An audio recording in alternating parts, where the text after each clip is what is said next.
All right, Pedro, we're here, buddy. We're here. Listen, we're fired up to do this show today, but the intro, it wouldn't be right without starting with a little say hey, shout out, tribute to Willie Mays. That's right. We lost Willie the other day, went peacefully. You talk about trailblazer. You talk about an absolute icon, legend, hero. My dad's former favorite baseball player. Say hey, kid. Pete, I know you want to touch on that as well. Oh, for sure, man. Anytime, look, you said he went peacefully, but anytime you lose a legend like that, you got to touch on it a little bit. His baseball reference page is one of the most impressive things you've ever seen. The stuff that he went through, we can never even talk about. But just the baseball player himself was tremendous. But the person, everybody says this, but he legitimately, from everything I hear, never got the chance to meet him, but from everything I hear, was one of the most wonderful people to play our game. Absolutely. Gave so much back to the game. Still was involved in the game. Say hey, kid. Rest in peace, Willie Mays.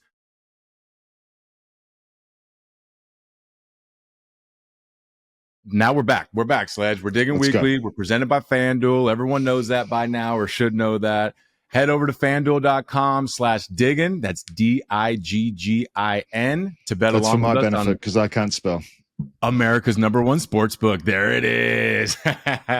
All right, Sledge. Well, let's get right into it. The Yankees and Orioles, that's an emotional series out there. We talked about it on X. There might be some retaliation. There was. Gunnar ended up getting one to the ribs.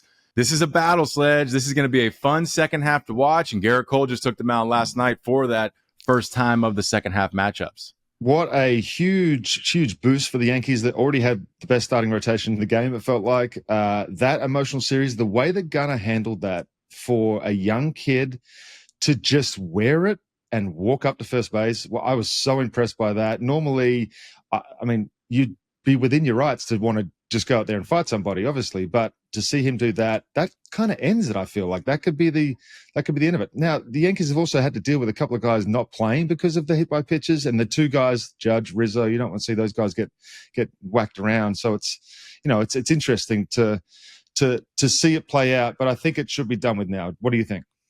Yeah, I'm with you. I got two things. One, if you're Gunnar Henderson, hat tip to you, my friend, because you wore it, it hurt, but you are the guy. You're the guy in that lineup. When they pick out somebody kind of unspoken, but everyone knows what you got to do, you're going for the guy in that lineup. You're not trying to go for old 35 for Chicago Cubs hitting 8-hole Eric Hosmer. You're going for the number one, the number two guy, Gunnar Henderson. So shout out to Gunnar. This is how you handle those situations. Look, the first time Judge gets hit, that's your captain. I get it. You can be emotional after that. He gets out of the game. He's getting x-rays, but Gleyber gets one right in the wrist after. So as a team, you have to know, okay, a pitching staff, we got to stick up for our guys. We're not saying we're going out headhunting guys, but someone needs to feel that we're not okay with this. And I want to ask you, Sledge, because I think if you're a starting pitcher, if you're Nestor, you're locked in on that game. If you have an opportunity to do it, yeah, maybe you'll think about it or whatnot. But you're down there in the bullpen. That's a different world down there. I know it's one of those unspoken, but we kind of have to speak about it type thing. But as a bullpen guy, you got to know that's something you got to protect your guys. You got to take care of them. You had to come in with a role. Obviously, as a bullpen guy, exactly right. That's your job to come in and protect whoever you need to protect. But I think it's obviously changed a lot. It happened a ton back in the day, and it was policed the right way, so they say. But there's a lot of things going on back in the day that we won't talk about. So it's like it's great, but I just think that you've got to know when and where to do it, and you've got to know how to react, and Gunnar did it perfectly. He did. That was how you handle that situation. Like you said, that should be done. We should move on. We should play some baseball now. Should be no more of that. I'm with you. I'm all the way with you. This is the thing. This is one of the most interesting trade deadlines to come about, because if you look at the National League, especially Colorado and Miami, they're pretty much gone. We will get back to Miami later because we have a situation that we need to touch on that. But everyone virtually can be buyers at this point in time. The Mets, they just won 9 in a row, so they can be buying, adding at the deadline. You don't know if a team like Pittsburgh is like, hey, we got Paul Skeens that's lighting the world up. We can mix him with Jared Jones, throw in a bat, throw in another arm. We got a real chance here. There's going to be a lot of interesting moves at the deadline, but there's going to be a couple surprise teams that come out of nowhere with a big splash. Look, I hate to bring it up because it's so familiar to me, but you got to look at what the Braves did. They were toiling around at 500 the year they won the World Series, and at the trade deadline, they went and got Jock Peterson, Rosario, Soler, Richardson, which people forget about, who carried us for a couple of games. We needed a bullpen for about 3 weeks, and he was a massive part of that. So there's moves that can be made that can legitimately turn your whole season around, but it's not like it can happen every single year like that. There's a couple of impact players out there right now that could definitely come in and do some serious damage and really help you make the playoffs and obviously maybe go deep in the playoffs, but you've got to really hit, and it's a lot of it's got to do with personality types too. You've had a team go through what they've gone through. Think about Philly. Philly is a tight group right now. They've got to think really hard when they want to bring somebody into that clubhouse for a potential playoff run. So, it's an exciting time, and there's only one time to get it done now. So you've got to think now, and I think it's going to start happening pretty quickly. It is, and it happened quicker than ever this year because in May, Luis Ariz, Miami traded him to San Diego, batting champ, two-time batting champ, has a chance to win a third one this year. But when you look at the overhaul, when you look at the guys going back, so they get the young kid now that has an abductor injury, gets traded over to the Marlins, doesn't play right away, gets traded, from San Diego to the Marlins, doesn't play right away, sits out, gets in about 3, 4, 5 minor league games, all of a sudden has to get back off the field because he needs surgery. He's a speed guy. Listen, I mean, we know that the Padres have had some medical issues on the reports and doing all that type of stuff. But what I'm trying to say here is on the Miami side, if you're doing this rebuild and you're going to give away a big trump card like Luis Ariz, are we going to do our homework on the back end and understand what's going on here? Because it's pretty obvious that the guy was banged up. He was dealing with something. He's off the field. He's getting surgery. He's a speed guy. So at what point in time are we going to do our background check, our homework, if we're doing this rebuild, look a little further into it? Sure. And at the same time, you've also got to think that you're not getting him to make an impact at the big league club this year. So even if he does happen to be banged up and have to go get something fixed, 12 months from now, you're going to be looking at someone who's going to be that prospect that you went and traded for. So it's not panic time, I don't think, but I agree with you. You got to check medicals. You got to check medicals. I remember I came into with the Braves, and look, I came in the Braves, and the medical staff with the Braves wanted to do 3 MRIs on me when I got there, and I said, "You got to pick one. I'm not sitting here for 4 hours and going through that thumping headache machine. So just either pick shoulder, back, elbow. I'm not doing all 3, but there you got to be, especially with the Padres, you got to be pretty smart about it." Yeah, and I wonder if that's something now that the MLB is going to look into, because when you sign with the team, you go through the physical process. And like you said, you go into MRI tube for about 4 or 5 hours. Any injury history you have, they're going to MRI that spot, make sure everything's healed up. But you can't go through that during the season. So how does that work? Is this something where the team's got to get their doctors to come to the stadium? We got to do a little more of a check than they do kind of mid-season, but a little less than the off-season thing? This starts to make you wonder if that's going to change that system at all. So that'll be something interesting. How do you do that? How do you mid-season do a full medical, and you just got to trust what you're getting, the information you're getting is true and correct, right? There's nothing much else you can do. Yeah, you would think. And you would think at some point, maybe you put a limitation on games. If this player doesn't play X amount of games, we can then look further into the situation and see, because, man, you would hate, especially with a team that has a 5-year plan and can't miss on any of these prospects they're trading. Not saying they're going to miss on this guy, but if the injury happens to be a little more serious than we all think, you would hate to see that happen. You would hate to see that as a start of the rebuild. But enough of the rebuild stuff. Let's talk about some trade deadline situation. Hold on. You lost me so hard when you said 5-year plan. All I can think about is don't die and old balls and loose skin. Okay, let's go. Yeah, unfortunately, you weren't down in South Florida for a while listening to all the media, all the stuff that was going on with the Marlins, because they got this big 5-year plan sledge, and I can't wait to see it all unfold. It's going to be great. Oh, yeah. I tell you what, we talked about, you said before about the Philly situation. If you bring a player in there, he's got to be a right fit for that clubhouse. We talked about how they're starting to remind us of the Jason Worth, Chase Utley, Ryan Howard, that core group of guys. They've been through a couple playoff runs together. They went deep into the playoffs, one ride. Yeah. So now you got to think, first of all, I've said this before, I think it's the year of Bryce Harper right now. He is going so under the radar. He's second in MVP odds. They were plus 440 the other day. Now it's plus 220. They're dropping like crazy. I can see Philly going all the way. I can see Bryce winning an MVP. This is going to be an absolute legacy year for Bryce Harper, Peter. I agree with you. I've always said that what he had to deal with as a kid was unbelievable. And the way that he's probably I mean, you can say he's been better than expected. He's lived up to every bit of the hype. I mean, his personality has shone since he's been in Philly. He's right for that city, but that team is built exactly like that team in the late 2000s, who was just the three big-headed monsters would come out there with Lee and Halliday, and it was just like, and Hamels, and then that lineup, it just was relentless. I hardly pitched there because they were very either switch hitter or left-handed, but just the guys would go in there and it'd be like it'd be a bloodbath. And the fan base back then, as soon as that fan base gets a sniff that they're good again, that place is a mental asylum, and I love it. Yeah, we talked about how important it's going to be, especially if they have home field advantage throughout the playoffs and you got to go through Philly to get to the World Series. I mean, good luck. When you look at Philly, the trade deadline, what do you add to that team? They have a rotation, they have bullpen, they have their starters. I mean, what do you need at this point? Depth, another bullpen arm? Maybe bullpen. Maybe you look at like a bench piece, someone like Raul Ibanez for you guys, like that veteran piece. I'm not sure they have a lot of veteran guys there. Maybe with JT going down, do you look for a backup catching option just in case? That's the GM's job, and that's what makes it. That's what makes the artistry of the GM so much fun for me too. I don't want to be, we want to be fans of players, but when GMs do some cool shit, it's kind of fun to watch too. Yeah, and I would say tune in Philly, man, because Dave Dombrowski is over there. He is known to make big moves, and I know he knows what kind of club he has right now. I know he knows how fired up that city is, so we might see some sneaky banger of a move out there for the trade deadline for Philly, and if that happened, wow, I'd be pretty excited for that.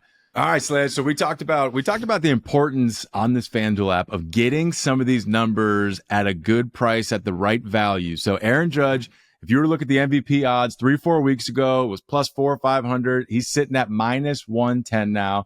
We talked about it's going to be the year of Bryce Harper. It's a legacy year for Bryce. Bryce is sitting at plus 220 for the MVP odds. I think he's going to have a monster second half leading into the playoff run. Legacy year for Bryce. Love that part. What do we got? Kansas City, Bobby Witt Jr. and Salvador Perez are second place in the AL starting all-star votes right now. They're about to wake a sleeping dog out there in Kansas City. That fan base is about to go off. They are about to flood that ballot. Vote those boys in right now to start. AL starting catcher, AL shortstop. Also, AL West. Look at the AL West right now. I want you to think about something, and I want you to give me your opinion on this. AL West, you got the Mariners sitting at minus 600 to win that division.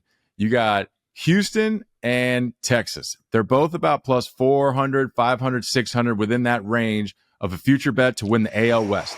When you look at the travel we've always talked about with Seattle, they're going to be all over the place. They've been all over the place, can get a little worn out in the second half. But when you look at Texas, they got Max Scherzer, they got DeGrom, they got Josh Young, whatever you want to say. He's coming back.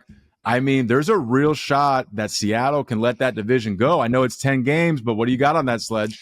10 games is nothing when you've got that. Imagine the boost. You talk about Garrett Cole coming back. Imagine the boost that those two absolute aces coming back at the front end of your rotation for the run to the playoffs. Instant boost all over the place. Your third baseman, fall hole hitter, rookie sensation who just drops tanks. He's coming back. You've already got Corey Seager. Simeon's up the it's an unbelievable roster that they've already put together, and they've got those guys come back. It's hard not to see them running down Seattle based on what Seattle's done in the last few years too. It really is. And we both know Chris Young, the GM out there. We know he's going to make some moves. He wants to win. He is a competitor. He's going to go out there and make a splash. And that's what we said. We basically know, you have maybe Crochet, Luis Roberts, the guys with the White Sox, Tommy Pham, who everybody could have had in February, everyone could have had in March, everyone could have had in April, but now everybody wants them on the trade deadline.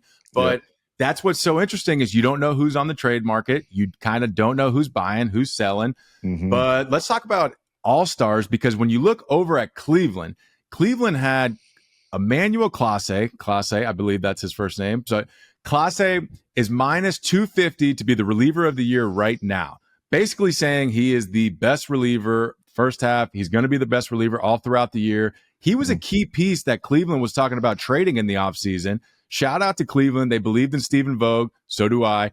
They believed in their team, kept Clase. Now they're looking to win the division out there in the Central, looking to make the playoffs. But on that all-star side, Stephen Kwan is lighting the world up right now. I have not seen, it's been a long time since I've seen somebody hitting 397 this late in the season. He was an all-star a couple of years ago, I believe. Defender, plays unbelievable outfield, but just one of those guys that we kind of lost for a little while, that guy that just looks for contact, looks to get on base any way it can. And I look, it's a you can't expect that Cleveland was going to do this. You can't look at what they did and go, okay, we knew that they were going to be leading the division. But that team with those two guys, the two Stevens, we'll call them, Stephen Vogt and Stephen Kwan. Love it. You've got you guys Homer Tuesdays. What's Dinger his name? Tuesdays, Homer, Dinger Josh Tuesdays. Naylor, the king of Tuesday. But he hit two on Wednesday. Like, what are we doing? It's just they're playing out of their minds right now. And he actually missed this Tuesday, hit a homer on Wednesday, so I'm going to have to talk to Nails about that. We will clean that up. Two of them? Two of them. Nails, come on, man. I need you on Tuesdays. We had the streak going. We were 2-3 weeks hot. Let's go. Okay, Stephen Kwan, thank you very much. We talked about the bat speed metric, how that came out. Of course, there's two outliers, the two best hitters probably in the game right now, just pure hitters. We talk about when you need contact. We talk about table setters, Luis Ariz, Stephen Kwan, right at the top of that list. Stephen Kwan's a guy, if you are hitting behind him, you can cash in 100 RBIs every single year because you know he's going to set that table for you. You know he's going to be right at the top of the lineup, on base 2-3 times a game. Stephen Kwan's lighting the world up there. That young Cleveland team, watch out, man. They got some energy over there. If they make a piece too, they got a shot. I really think that they're so young that once the team gets on a roll and they feel like they can do something, you've seen it better than anybody. I feel like they can do something this year. Oh, to be young and dumb again, Sledge. I'm dumb, but I ain't got the young anymore. Trust me. Speaking of, hey, this week's episode on Diggin Deep, be sure to look up that AI, that stereo situation with old PETA back in the day. And where's that, in Orlando? I was in Fort Myers, Florida. They call me the Phenom of Fort Myers still when I go back there. I don't know why, but there's a history. So if you want to get some stories, story time with Pete can be fun, but there's still more in the tank. Don't worry about that, eh? Hey, it's a great one. Make sure we check that one out. But you mentioned something about Stephen Kwan, talking about how we kind of got away from that a little bit. Right. The hitting, the pure hitting, the contact, the table setting. We got to the real power game, right? So with this new automated balls and strikes, with this new system, I think this system is going to promote nothing but offense. There's going to be more walks. There's going to be more homers. And here's why I think this. Because you have a lot of guys right now that are trying to pitch for power, pitch with power, catcher set up middle. I'm going to throw my stuff as hard as I can. I'm going to yank my slider as hard as I can and just be nasty. Now, you don't have the catcher that can frame stuff. You don't have the advantage of taking advantage of an umpire that's given an inch or two off the plate. You have a strike zone that you have to be able to pinpoint these spots and be able to throw whatever you want to throw on command. So let me ask you, Pete, I don't know, one, if you're a pitcher and you see that, does that change your mindset at all? But do you feel like that's going to change the style of pitching back to that finesse a little more? Well, I hope so, because we've seen a little bit of guys go through 7-8 innings now. The more starters going deep in games, I feel like, I may be lying, but I feel like I might be paying more attention to it as well. But you see guys 6-7 innings most nights now from around the league, which wasn't happening for a while. So I do feel like the finesse part of it is coming back. The challenge system that they've now implemented full-time in AAA, I think is going to be a game changer. That takes away that whole, it's strictly automated. It's strictly, because what would happen if it was automated? Like happens with everything in this game when it comes to data or information, is that they find a way to manipulate it to some team will invent something that's brand new to manipulate that strike zone, and then every team will copy it. So with the challenge system, you're still going to have those umpires that are going to have the benefit of calling balls and strikes, and catchers are going to get a challenge, and the hitters are going to get a challenge. So I think it's going to work beautifully. They got to figure out some kinks, but eventually it's going to be the best way for us to not have those blatantly bad calls, end innings, end rallies, and end games. Yeah, they've been some bad ones. Speaking of some bad ones, there's been some bad check swings lately. What is a check swing nowadays? We don't know what it is. You see guys full hack, no go. You see guys barely go, boom, they get them. That's one of the most confused calls in all of baseball right now. You have to have a straight rule, whether it's if the bat plane crosses home plate, whether it's locked with wrists or not. If you go around and the bat actually comes across home plate, you can give yourself a hard line and you can have a camera above and you can say, check swing, yes or no. And it's that simple, because right now it's up to the guy at first base or the guy at home plate who sometimes refuses to even check. No, I'm not going to ask him. Why is he there? Why is he fucking there? I mean, so that is actually crazy, because that is something that takes away, or it used to, I don't know if the rules are still the same, but that would take away from the home plate umpire. The home plate umpire says they are supposed to be able to call the swing, the check swing or not. So if they ask the first base umpire, that is not them doing their job. So that's why some of them want to do that, which, what a mess. I was in the fall league in 2010 and they tried to reverse. So a righty was hitting. They tried to have the third base umpire say whether it was a swing or not. You talk about disaster. It was an absolute disaster out there. But I'm with you. We have so much technology. Why can't we do that? And they're already dealing with so much. If they really, and look, let's be honest, you said it, there's 10 umpires that are worse, and I get it. And there's guys that are locked in on a nightly basis, and you'll see a certain zone that they're consistently missing at, which is fine, because fine, that's where it is tonight. Fine, no problem. But hey, we need to be able. What? Are you starting to agree with me on that 10 umpires? There's maybe 10 umpires that are worse than Angel Hernandez? No. All I'm saying is that this is going to help us get more consistency from game 1 to game 30 on a daily basis. Hey, I wouldn't agree with you on you were hitting a little bit at it. I'll tell you were hitting. Maybe. All right, let's go out there to San Diego real quick, because we need to cover something that's going on out there. So, of course, I'm a little biased by this. This is my boy. This is my dude, my former teammate, my brother, all that type of thing. Manny Machado, back in the headlines, baby. Here's what we got. So Manny obviously is coming off surgery, had elbow surgery in the offseason, just messed up his hip flexor this year. He's playing banged up. So a lot of the San Diego fans are not understanding his quotes fully. So Manny says in a Kevin Acee article, and you got to remember also, so listen to this. If you're a player and you see media every single day, you see guys like Kevin Acee, who is the beat writer in San Diego.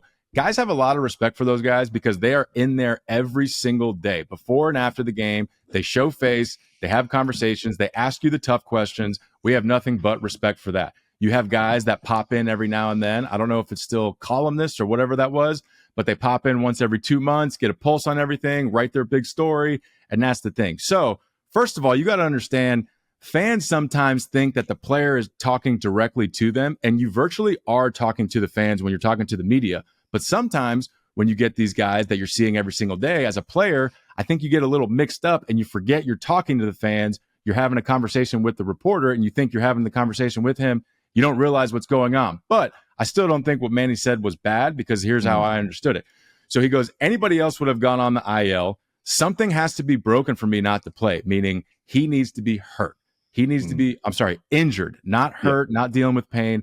Injured, something is broken. When you're hurt or dealing with pain, he's playing through that. He says, my 60 or 70% is 100% for a lot of people. He's not talking about effort. He's talking about his body. If he feels his body is 60 to 70%, he still feels like he can go out there and produce for the team. We saw what happened when he wasn't playing third base, when he was DHing. There was a lot of plays where the fans were like, damn, I wish Manny was over there. Right. That is a situation. So before you get, because I know you have a good Freddie Freeman story you want to get to, but he goes, I'm not trying to sound cocky, but that's what it is. I know my ability. There are going to be times where you're going to run out to get the extra base and score a run like you did on Monday.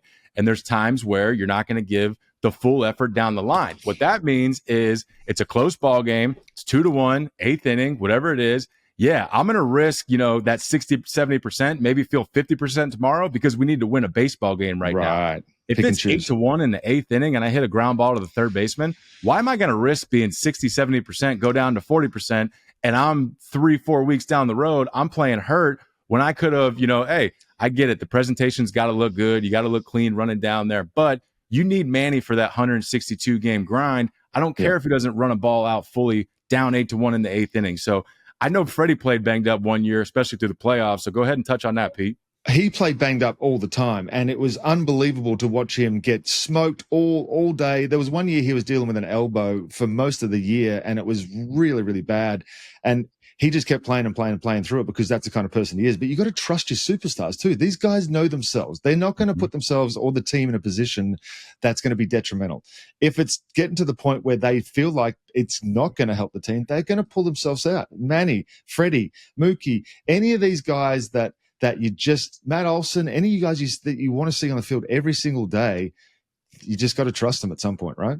Yeah, you absolutely do. And we talked about before. That's why, look at Profar. Profar just got hurt the other day, and he comes out and he's like, yeah, I've been dealing with this for a couple of weeks. I've been dealing with this for a couple of weeks. And we have no idea about it. But that's the stuff that goes on behind the scenes. Obviously, you're going to have days where you don't feel good physically. You're not all the way there. But that's why we always talk about the preparation side. If a guy's not out there taking BP or ground balls on the field every day, you're not seeing that. It's okay, because there's other things, especially as you get older, that you got to deal with and take care of first and foremost. One of the major things that you hear said across all broadcasts all the time, it's when healthy. Health is so important. And you can see when a guy isn't 100% based on his performance. When there's a history of a guy performing a certain way and he's not beating the guy, he's not running a 4-2 up the line, whatever it happens to be, he's clearly dealing with something that means he can't go 100%. But when he's back feeling 100%, you're going to get the same superstar effort that you used to see in every single time. Correct. And with Manny, his speed is not his main attribute. So you don't know behind the scenes if Shilty is booty, like, he's got that big Latin booty. He's got that big old culo. Hey, that's a big one. But you don't know if Shilty behind the scenes is saying, hey, Manny, listen, on ground balls, take it easy, dude. We need you in there for your bat. Yeah, there's more to this. There's more to this that goes on. So, you rail off those names of the injured guys that got injured this past week, because there was way too many guys going down right now. I couldn't believe it when I started going through it. We're talking about Money Mike Harris with a hammy, Salvi with his knee, Justin Verlander with his neck, Kyle Bradish had TJ, Yamamoto with a triceps, Mookie with a fracture, Corbin Carroll, Bo Bichette, Aaron Judge, Anthony Rizzo, Walker Buehler. That's just to this point. It's too many. A couple of guys haven't gone on the IL. There's still some questions there.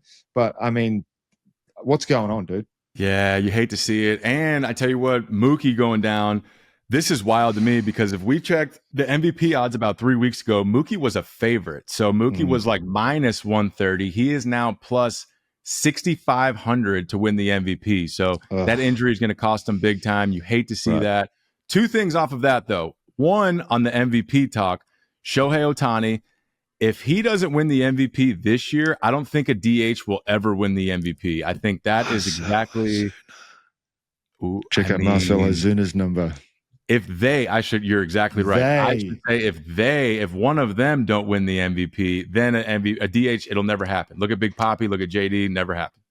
I don't think it will happen. I don't think the voters will let it happen, just because the sheer point is they don't play defense, and it's such a massive part of the game. But it's going to take a season continuing like those two have produced already this year for the rest of the year, and it's going to at least make people think, for sure. Yeah, and thank you for bringing up Marcell Ozuna, because what a fucking great year he's having right now, dude. And he needs some love, and that's on me for not even bringing that up right away. But you're right. He needs some love, man. He is doing it.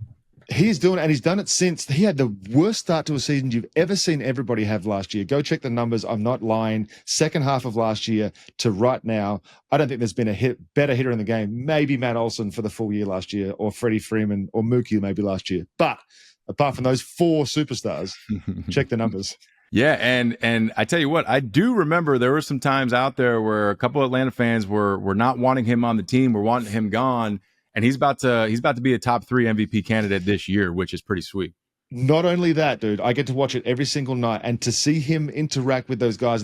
We've no doubt that the Braves have been struggling offensively. The one guy that's been consistent has been him, and it's been consistent as far as the way that he treats guys in the clubhouse. He's been talking with Murphy. Sean Murphy went off yesterday, so it's all good for Marcell, man. Yeah, great dude, man. Love him. Love to see that success. He's going to be a big part of that team. But back to the Mookie injury. So check this trade scenario out right here, Sledge. So we got Mookie going down. That's going to slide Miggy Rowe into shortstop for most of the time. Think about the Dodgers going out there. There's a guy on St. Louis's bench that's just sitting there that is one of the coldest shortstops in the game, and Brandon Crawford. I don't care if you do the platoon thing out there. Platoon, I can't even say it because I don't really know what it is. Put him at shortstop against righties. Put Miggy Rowe against shortstop against lefties. If you want, at the end of games, you can have both them at short and second. That defense up the middle instantly becomes one of the best defenses up the middle, a tag team shortstop, second base. That is a low-key trade that I think can help them tremendously. I agree. I thought you were going to go where everybody else has gone this week, which is it's Bo Bichette. It's hard for me to not think that the Dodgers, being the Dodgers and doing what the Dodgers do, they look to the top, they look to the peak, and they usually go and find what they need from that. So I'm looking for them to definitely add. I think Mickey Rowe can play third, and I think Bo Bichette up shortstop would make that team a lot better. No question. And man, you talk about, we've praised Andrew Friedman on here as being one of the elite GMs, president, whatever his position, whatever his role is now. But he's got about a month or so, whatever it is, until the trade deadline's over. He's got a couple pitchers. We talked about Walker Buehler's a little banged up.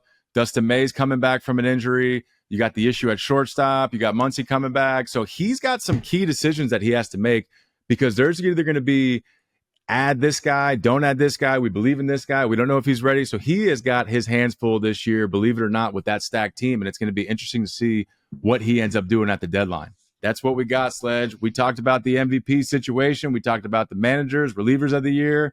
And we also talked about with the FanDuel segment, we talked about getting the number at the right price. Well, you got to get Texas and Houston right now.